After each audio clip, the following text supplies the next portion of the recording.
I've watched this episode a couple of times and it has to be one of the cringiest pieces of media I've ever consumed. The owner, Brian, just has this weird vibe about him and the choices that he made low-key worried me. Let's just get into it because you'll see what I'm talking about. First of all, this hotel, at least on the outside, looks very nice. I mean, it's right next to the beach, so you can walk over there and hang out after eating, or you just want to get outside and you can get a nice breeze from the ocean. Unfortunately, this hotel is owned by the painfully incompetent Brian. Brian bought this place after working with his dad and his younger brother at their fish market. And I guess buying a hotel felt like a natural progression to him since he said he always wanted to run his own business. If you ask his employees, it seems like Brian has no business running this place or any place for that matter. I think Brian has a lot of schooling under his belt. I'm not exactly sure that he has any hotel experience. Brian, as an owner, is physically here sometimes. He's just like kind of wanders around. Brian is a little too easygoing. If it was me, I'd have my hands, nose, eyes, and ears in everything. And I don't see him doing that. Adding to Brian's lack of awareness, word is that his friend Ben, who he has made executive chef, has been taking advantage of him since Brian has been hands off in the kitchen. Apparently, Ben likes to come in and take off whenever he wants. I don't care how long we've known each other, if we've known each other since we've been in diapers and the playpen. As my friend, do not disrespect my time and my money like that. Honestly, because you know me so well, you should know not to do anything like that. But I guess Brian hasn't bothered to say anything to him. When Gordon arrives, he meets Eliza, who is the hotel manager. How long have you been here? The establishment's been here almost 3 years. I've been here almost 3 years as well. What's wrong with it?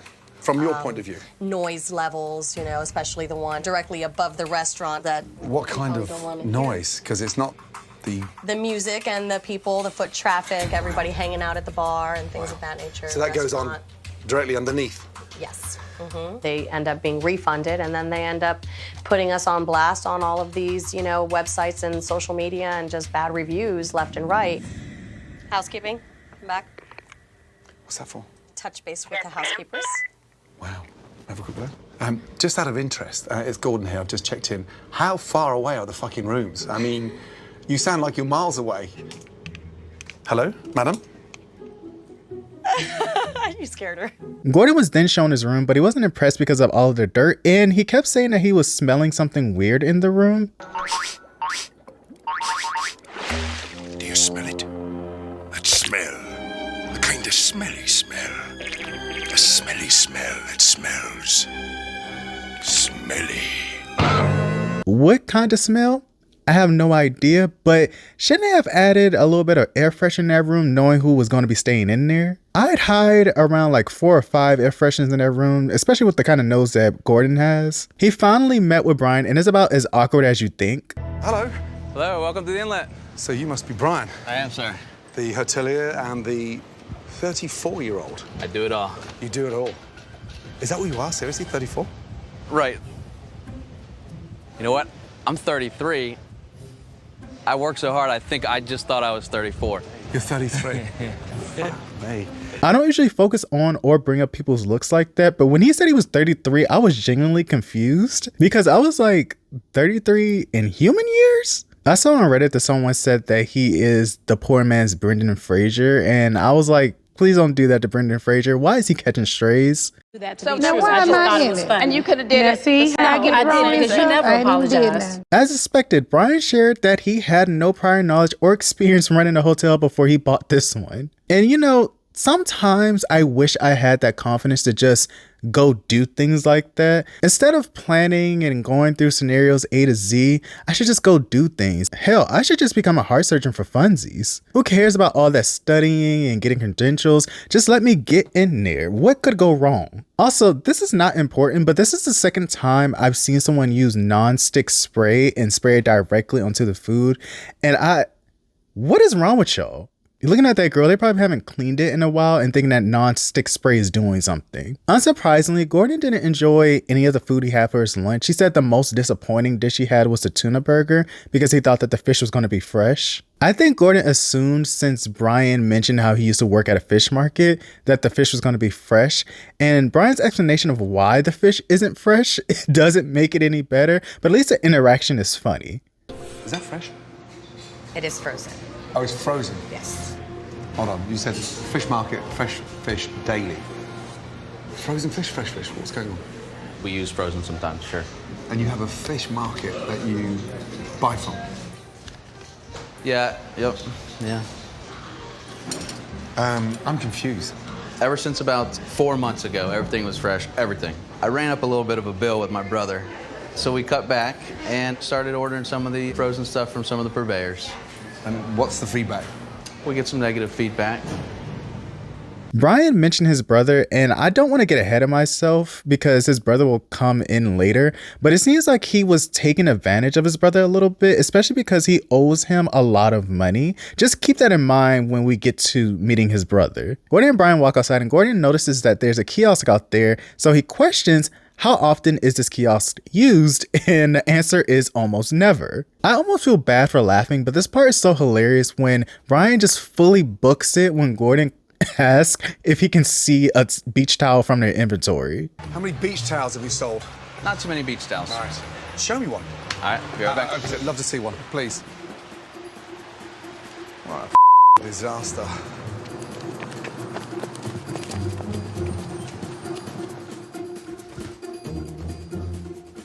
We're on the beach and we don't have towels. What is wrong with this picture? How was lunch? Okay. Okay, it's not good enough. Ah, I thought we lost you. Thank you very much. Whenever you're ready to go to the beach. Whenever I'm ready to go to the beach. Wow. How many do you have in stock? One.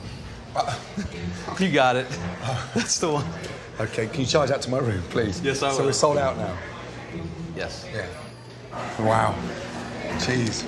What gets me is how the running kind of came out of nowhere, especially because no one told him to do that. And the fact that he's kind of running like Forrest Gump doesn't make it any better. There's a moment when I genuinely wondered if something was wrong with Brian, but then I remembered he's from Florida. I'm not trying to stereotype an entire state, but y'all Floridians are aware of the kind of people y'all got there. No shade, but full shade. After Gordon learned about the frozen fish, he was curious to know how they store the rest of their food, and it's just sickening as things are festering away in their walk-in fridge. When was the last time you were in here? I come in here once a week at least, and I kind of, you know, just kind of look around or whatever. What is this? Wow. Oh, man. Look at that. The water's gone slimy. Yeah. And you come in here once a week? Yeah. What is that? Oh, boy. How? What is that? Pina colada. Pina colada. Why it's like that, I have no idea. It's festered, it's off, it's bubbling. Oh, man. That's terrible. Trash, please. Trash. What's that? Tuna burger. That's from the burger? Yes, it is. Oh, my God. Seriously? Bacon. It's gone, and it's off. Fresh produce on top of old produce, mouldy. And this one? Ribeye. Ribeye defrosting. What is this? Those are the smoked grilled chicken wings before they go onto the char grill. Oh, my God. And what is in this one? You are kidding me. So underneath in that bucket's what? Cooked product. Cooked chicken. Mm-hmm. And on top of it is what? It's raw. Raw chicken on top of cooked chicken. I had them for lunch. I don't go out to eat that much, but after watching these episodes of Kitchen Nightmares and Hotel Hell, it makes me not want to go anywhere because you just never know. Like, you're just trying to have a nice meal out, and there are places out there that have bad practices like this. Also, how many people stop lying? Because if Brian went in there once a week, he would have noticed all of the spoiled food and had it thrown away. Because when he said that, that's letting us know that he saw the spoiling food and just decided to leave it in there. Then when Ben is made aware of what's going on in the fridge, he passes it off as something that's not his problem because he didn't do it and everyone already knows what should and shouldn't be done. Yeah, people do have to exercise common sense, but if something goes wrong in the kitchen and or with the food, it's always going to come back to you because you're the executive chef. And it looks like you're just not training people correctly, and that's probably the case. I was baffled and amazed. The words out of Ben's mouth were, "Oh, I clean that cooler regularly every day." You want me to go in there and pull everything out, clean it? That is not your job to wipe the ass of an executive chef. I know that. There were weeks he wouldn't show up maybe 3 days a week. Why didn't Brian step up? Brian, he may be oblivious to some of this stuff. They've known each other since they were young guys, or, you know. This is crazy. So Ben goes AWOL, Brian does nothing about it, the place starts falling apart, and then he just steps back in when he wants. Pretty much. But if this was your business, you wouldn't tolerate that. I would have fired Ben a long time ago. I was all for firing Ben 2 months ago, so, I mean. No excuse for that walk-in like that, so. I'm sorry, I just couldn't hold back anymore. He doesn't come to work. That's the reason why it looks like that, okay? That is absolutely the reason why. If he's here by 12 and he leaves by 5, we're lucky. I'm not. James is telling me the truth. I'm here to tell you the truth. You're not telling me the truth. I promise you I'm going to tell you the truth. I can't even feel bad for Brian because he's being told what the issues are to his face and he's treating it like it's not something that's important. Since he's kind of having that vibe, I just would have been like, you know what? Since you don't see it as something that's a big deal, neither do I. Bless your heart and all your parts. If you like it, I love it. I think he doesn't realize how much mess he's in. Can you give me a sec? Alan, we are so... As night came, the live band started playing and Gordon wanted to get away from the music, so he stepped into the main office with Liza. While they're talking about how everything is hectic because no one is willing to take responsibility and it feels like a free-for-all, Liza gets a call from a guest and the guest is saying that they're smelling a very strong smell of smoke in their room. Before they even get to the guest who called, while Brian and Gordon are going to that room, they get sidetracked by a pair of other guests who said that their floor is covered in water because the mini fridge is leaking. Just mess on top of mess. Ladies, are you decent? Sorry, I've got the owner here. I think we figured out Oh, really? what that smell is. There's all dust inside of it. Oh, There you go. It's just my eyes are tearing. When was that cleaned last? That's really a daily thing that... Daily? It should be, sure, yeah, absolutely. That is not daily. Look at that. That's why. Jesus Christ almighty. No wonder the poor lady's broken out. It's like the back of my throat is all scratchy.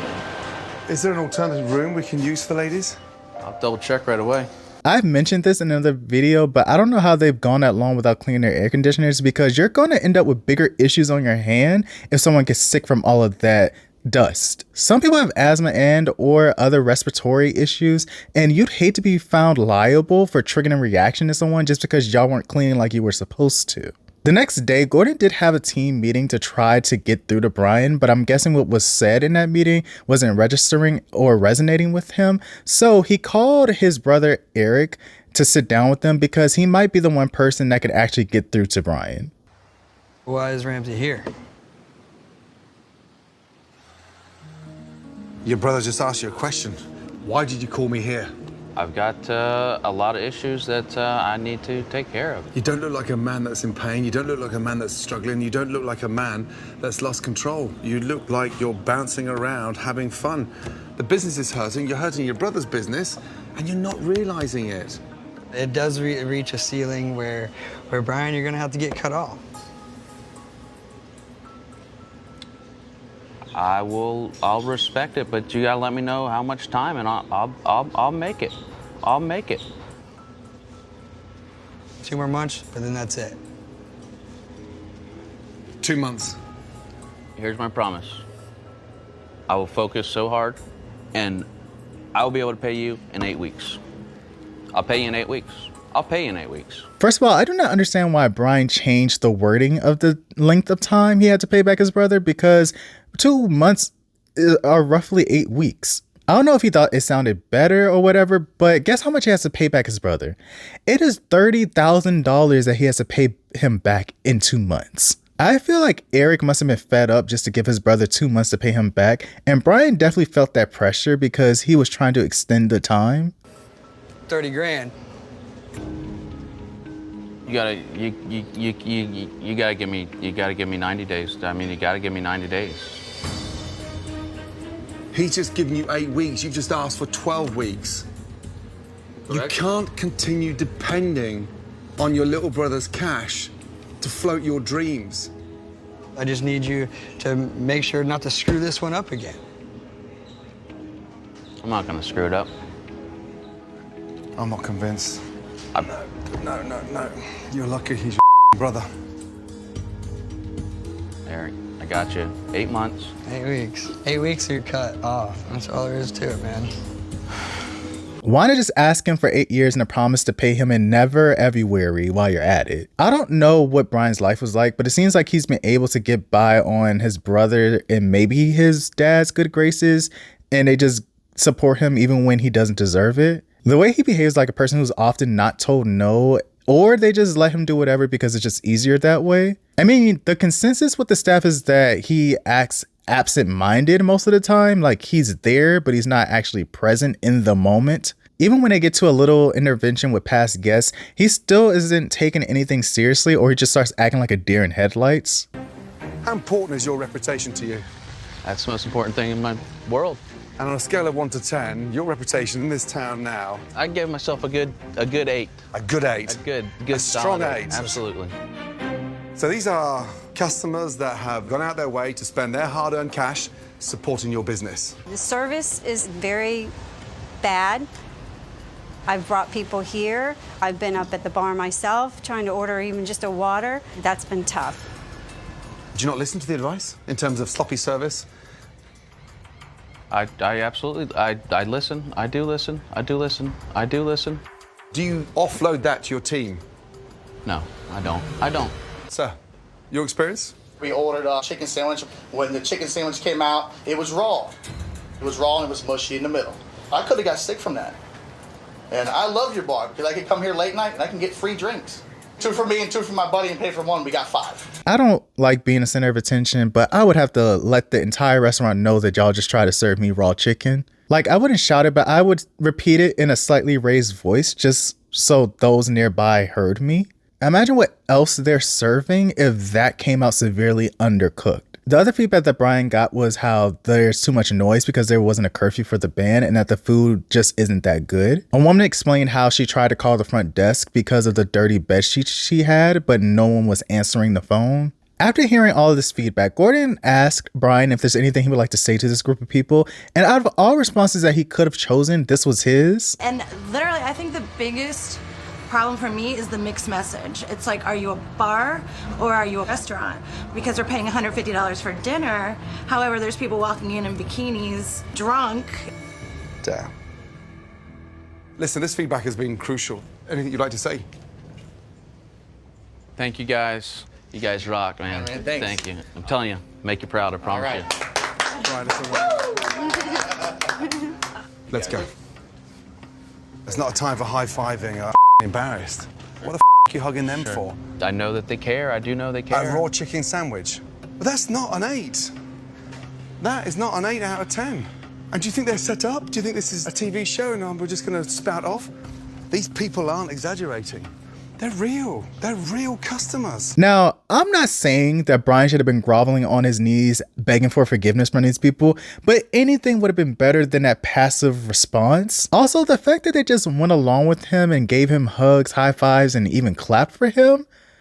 What the fuck are y'all doing? That is what I meant when I said it feels like some people just let him do whatever because it's just easier that way. Like, y'all are actually clapping for him. That's kind of sending a signal to him that you're rewarding him for his bad practices.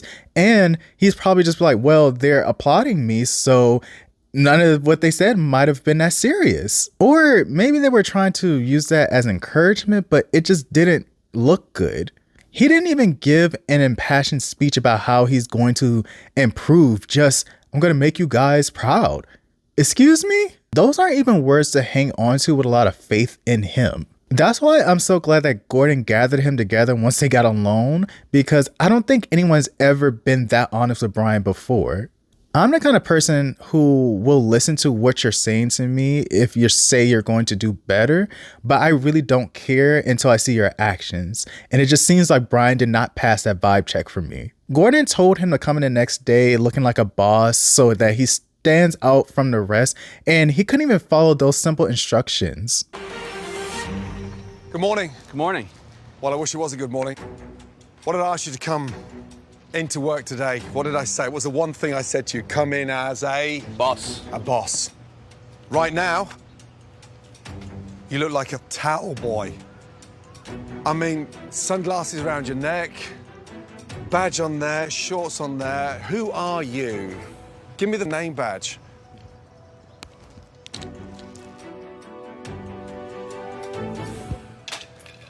Stand out from the crowd. You're the owner. I've had a really rough night, and so has my team. Get out of here, get changed, and come back like an owner. Now, off. Ready. Honestly. Gordon. Hurry up. No. I'm not listening. Gordon, I'm coming back like a boss. I'm ready to make this whole Fort Pierce community proud. Gordon. Get out of here. Seatbelt on. No doors and no seatbelt. Oh, my God. I'll be back. I'll be back. I'll be ready. I know we say this ironically, but I think Brian for real might be functioning off of just 2 brain cells.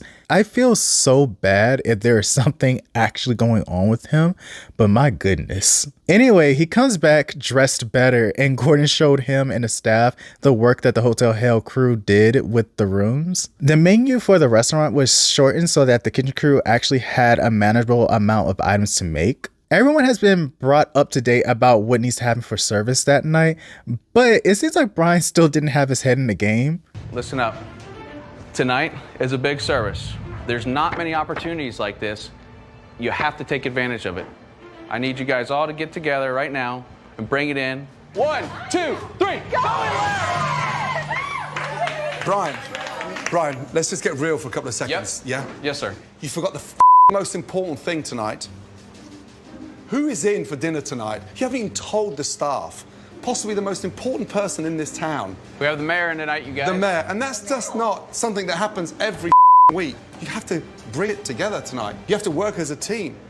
Sort it out, guys. We're opening in 5 minutes.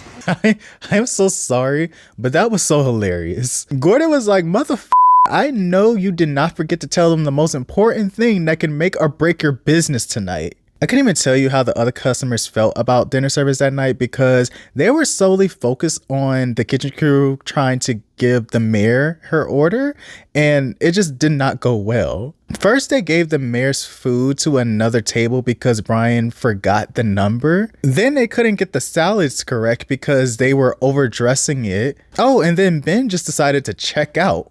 Come on, Brian. Come Ben, bye. Come here, let's go. Your chef has shut down. I didn't realize it. You didn't realise. So the first 2 salads for the mayor had the wrong dressing on and were overdressed. I said, have you tasted them? He said no. So he hasn't got your back. When's that penny going to drop that you're going to turn the corner? We'll watch Ben. If he doesn't come out of it, we'll switch him and Joey. Will you? How many guacamoles you guys got out there? Okay. Chicken, 30 seconds. Give me time on the mayor's table, please, Ben. Table 15? Yeah, the mayor's table. We sold it. Calamari and mahi. Did you see it before it went? I sure did. I plated everything. The mayor hasn't got a food. I don't know if it was because of Gordon's presence being there, but it just seems like they could not get it together. When Gordon said that Ben was shutting down, my theory was that he actually had someone adding pressure to him, and that feeling was so foreign to him that he just kind of lost some function. It's so crazy to me to see this part because other people are eating, so they're getting dishes out to the other customers, but for some reason they just kept messing up with the mayor's order. At this moment, Gordon is at the end of his rope because they just still were struggling to give them their salads. Like everyone else has probably already had appetizers and their entrees, and they still cannot get the salads correct. And then when they were about to send the salads out, there was still an issue, one that everyone else could see but Brian. I need a Caesar now. It's coming right now, Tina. Order up. Where's that going? 51. 51. Come here, you.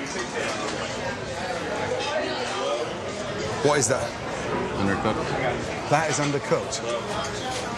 Young lady, come here. What does that chicken look like to you? Thank you. So it's dry. Young lady, how would you describe that chicken? Looks kind of dry. Very dry. Very dry. You're not even a chef, are you? No. Never cooked. How old are you? I'm 20. 20. Thanks, darling. So from a 20-year-old server that's never cooked, even she spotted it's dry. And you're saying it's raw. Let me tell you something, and listen carefully. I'm going. I'm packing my bags, because that is the worst thing we've sent all week. It's overcooked and it's dry. And then you tell me it's raw. Good night. I'm done.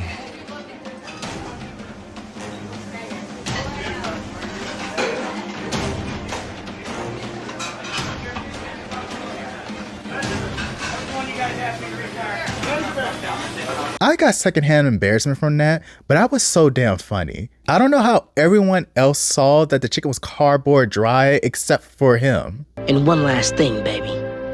That chicken was dry.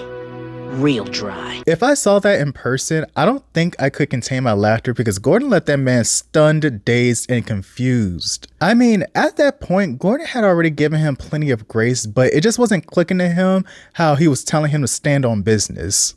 You're not getting it. It's not clocking to you. It's not clocking to you that I'm standing on business, is it? I'm pretty sure that Brian is not a bad guy and he's probably really chill to be around, but it was clear that he has an issue retaining information and he was clearly lacking some qualities of what it means to be a boss. Am I sitting here saying that I could do better? Maybe. Yeah, maybe. I was going to be modest, but I said F that. No, but seriously, I think one of the most important things a person can do is listen, learn, and then apply what they've learned to make things better. But it seems like Brian wasn't ready to do that. He eventually took Gordon's advice 4 months later when he got rid of Ben, hired new kitchen staff, added a curfew for the live music, and started taking his role as a boss more seriously. This episode aired in 2016 and the property was sold in 2019 and is currently operating under the name Sunrise Sands Beach Resort. So at least the business stayed around for like 4 more years. When it comes to the new owners, honestly, the reviews are kind of mixed. Most people said that they had a great time and they enjoyed the view, the food, and the hospitality. Then there are some that said that there are still improvements that are needed because the place is old and dirty. I guess you're just rolling the dice if you decide to book there.